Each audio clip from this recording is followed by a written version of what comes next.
Hola, ¿qué tal? Es tiempo de leer con Harry Literatura.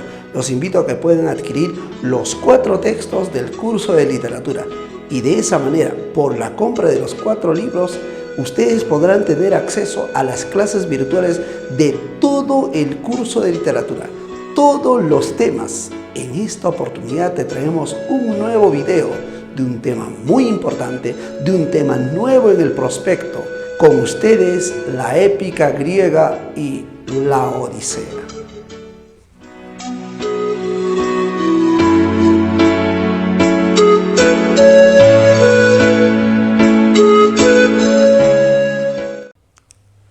La épica griega.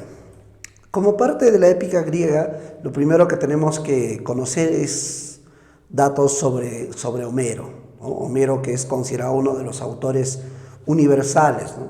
Cuyas obras son bastante leídas hasta el día de hoy. Probablemente el verdadero nombre de Homero sea Melesígenes, y esto se debe a 2 razones fundamentales. Uno, que Homero haya nacido cerca del río Meles. 2, Homero nació, se cree, el día de las fiestas melesias, fiestas que se realizaban en honor al río Meles precisamente. Bien, Homero vivió en una época en la que abundaban muchos aedos, muchos rapsodas, y hablando de rapsodas y aedos, eran cantores quienes difundían hazañas de los pueblos, de los héroes, iban andando, errantes eran los aedos y los rapsodas. Pero hay una pequeña diferencia entre un aedo y un rapsoda. Un aedo componía, mientras que el rapsoda recopilaba. Y si nosotros hablamos de Homero, que es considerado como el padre de la épica griega, nos vamos a referir netamente a que es un rapsoda, ¿no? Rapsoda ciego. ¿Ya? Muy bien. ¿Dónde nació? Este asunto es otra controversia, otra discusión sobre Homero.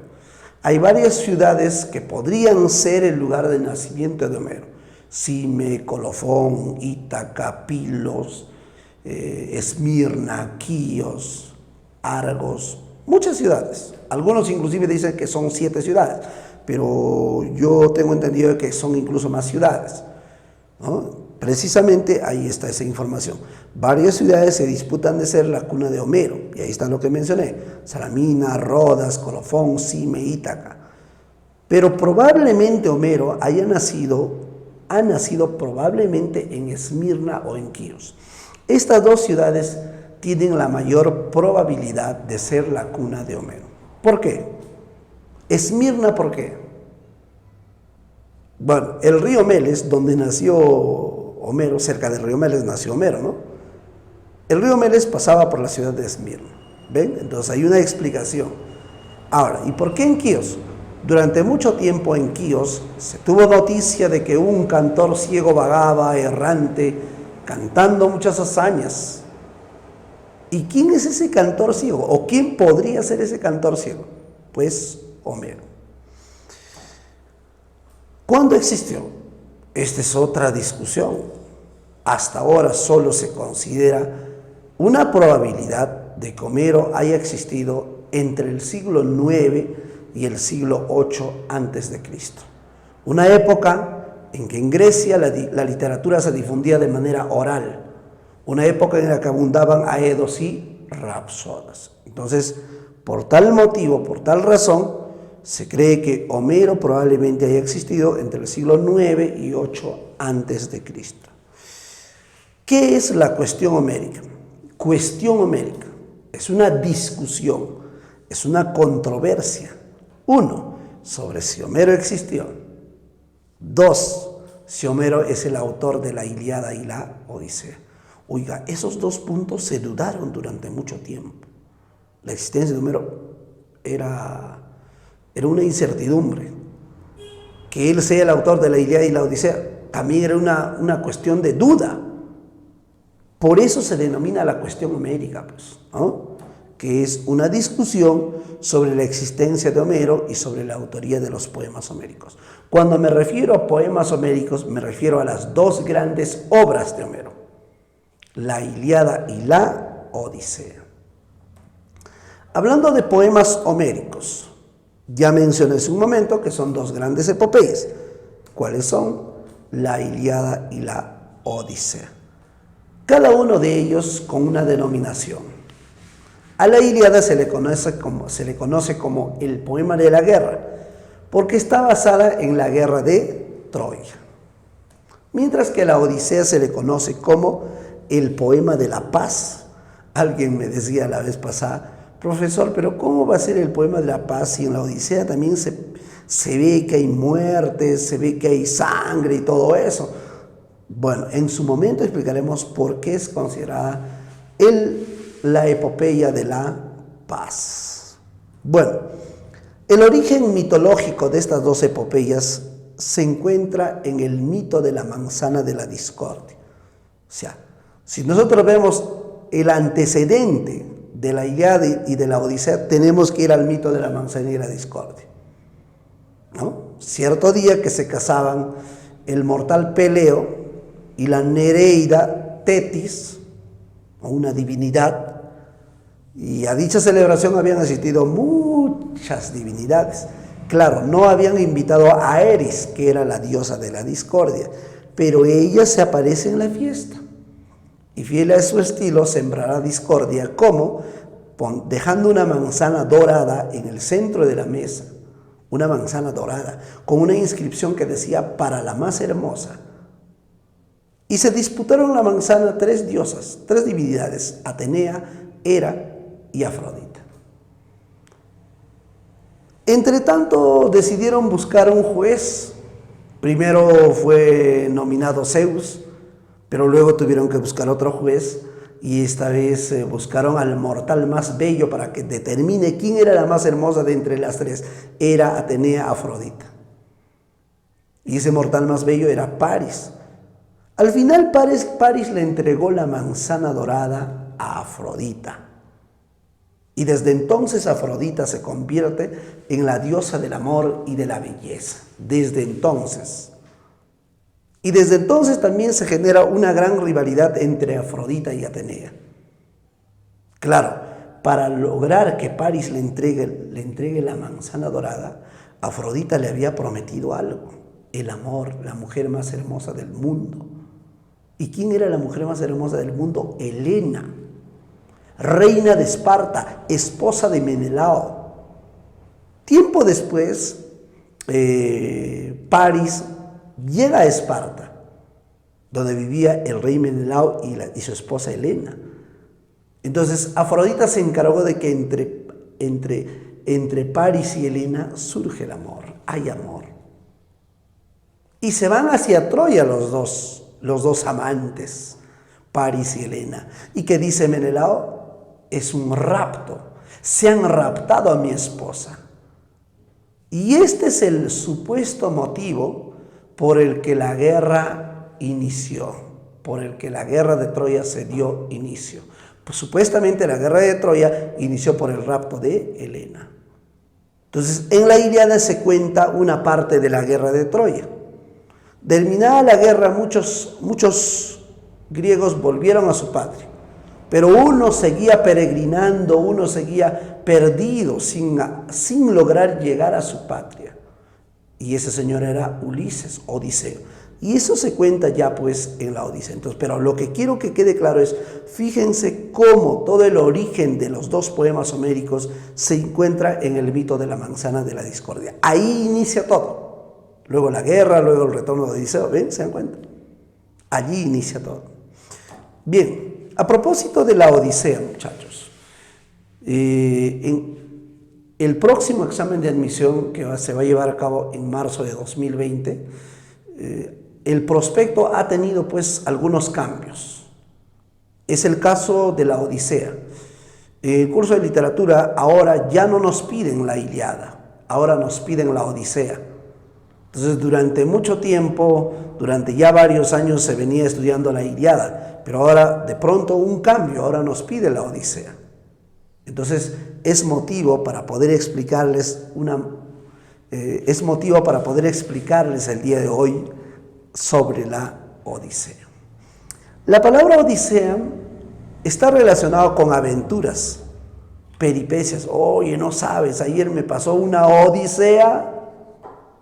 O sea, que estuvo llena de aventuras, de peripecias, ¿no? Entonces, odisea, aventuras, peripecias. ¿Y en esta obra encontramos eso? Sí. Por otro lado, Odisea se refiere al personaje Odiseo, también conocido como Ulises. Y Odiseo es un personaje, rey de Ítaca, esposo de Penélope, padre de un hijo que se llamaba Telémaco. Por lo tanto, podríamos decir que en esta epopeya, la Odisea, se narra el retorno de Odiseo a su patria Ítaca. Pero ese retorno está lleno de aventuras, está lleno de peripecias. Estructura, dividida en 24 cantos, así como la Ilíada también en 24 cantos. Y las epopeyas, como en este caso, son obras épicas que están compuestas en verso. Y la Odisea tiene 12.110 versos. Figura literaria predominante. Este es un punto clave. ¿Cuántas veces han preguntado en los exámenes cuál es la figura literaria que predomina en la Ilíada y la Odisea? La respuesta es simple: el epíteto. Pero estamos hablando del epíteto épico. Y el epíteto épico es el calificativo de los personajes. En la Ilíada, Aquiles, el de los pies ligeros; Héctor, el de tremolante casco. Esos calificativos son epítetos épicos. Y en la Odisea también se presenta, por ejemplo, Zeus, el que amontona las nubes; el ingenioso, Odiseo; la de los ojos de lechuza, Atenea. Esos calificativos son epítetos épicos. Estructura argumental. Desde ya les digo claramente que la Odisea consta de 3 partes. 3 partes. Ahí están. Telemaquía, aventuras y venganza. Telemaquías viene de Telémaco. Justamente en esta parte, en la telemaquía, Telémaco realiza viajes buscando noticias sobre su padre, buscando a su padre. O sea, podríamos decir que en esta primera parte tiene un papel importante Telémaco, por eso a esa parte se le llama telemaquía, pues. En la segunda parte viene a ser aventuras, donde Odiseo nos cuenta sus aventuras desde que salió de Troya, qué aventuras le fueron sucediendo, y aquí cuenta sus aventuras Odiseo. Y finalmente la venganza. Esto ya se da cuando Odiseo llega a su patria, regresa después de casi 20 largos años a su patria, y encontró pues unos pretendientes que estaban esperando a que Penélope tenga que tomar una decisión sobre uno de ellos. Pero Odiseo regresó y dio muerte a los pretendientes. De esa manera se dio la venganza. Y ahí están las 3 partes. Otro punto importante es el cómo inicia la obra. La obra inicia con los siguientes versos: háblame, musa, de aquel varón de multiforme ingenio, que después de destruir la sagrada ciudad de Troya, anduvo peregrinando larguísimo tiempo. Háblame, musa. Esa musa a quien se refiere Homero es la musa Calíope. La musa de Homero en la Ilíada y la Odisea es Calíope. ¿Y cómo inicia entonces la Odisea? Con la invocación a la musa Calíope. Ahí estamos. Háblame, musa. Está invocándola. De aquel varón de multiforme ingenio. ¿Y quién es ese varón de multiforme ingenio? Odiseo. Claro, pues porque acá dice, ¿no? Después de destruir la sagrada ciudad de Troya, anduvo peregrinando larguísimo tiempo. Y ese personaje que peregrinó larguísimo tiempo es Odiseo. De esta manera se da inicio a la Odisea. Personajes. Los personajes lo podemos dividir en 2 bloques. Personajes que son mortales e inmortales. ¿Ya? Dentro de los Dentro de los inmortales podemos mencionar a Zeus, Atenea, Eolo, Poseidón, etc. Dentro de los mortales podemos mencionar a Odiseo, Telémaco, Penélope, Antino, Euriclea, Laertes, Eumeo, personajes mortales, ¿no? Bien, ahí estamos observando precisamente entre los inmortales Zeus, Atenea, Poseidón, Eolo, Hermes. Bueno, sabemos que Zeus es el padre de los dioses olímpicos, Atenea es la diosa de la sabiduría, Poseidón es el dios del mar, de las profundidades. Y bueno, en la Odisea encontramos nosotros a Poseidón, que siente una gran furia, una gran ira contra Odiseo. ¿Por qué? Esa es una buena pregunta. En su momento sabremos explicar por qué Poseidón le tiene rencor hacia Odiseo. También tenemos a Eolo, que es el dios del viento, a Hermes, que es el dios mensajero, y otros seres inmortales como Calipso, que es una ninfa, la ninfa que reinaba en la isla Ogygia. Y Odiseo estuvo varado en la isla Ogygia, prisionero, cautivo estuvo Odiseo durante 7 largos años aquí en Ogygia. Calipso no le dejaba ir a Odiseo, lo quería tener para siempre, incluso le ofreció inmortalidad. Pero bueno, Odiseo pensaba en su patria, su familia, Penélope. Allí encontramos también Polifemo, que es un cíclope.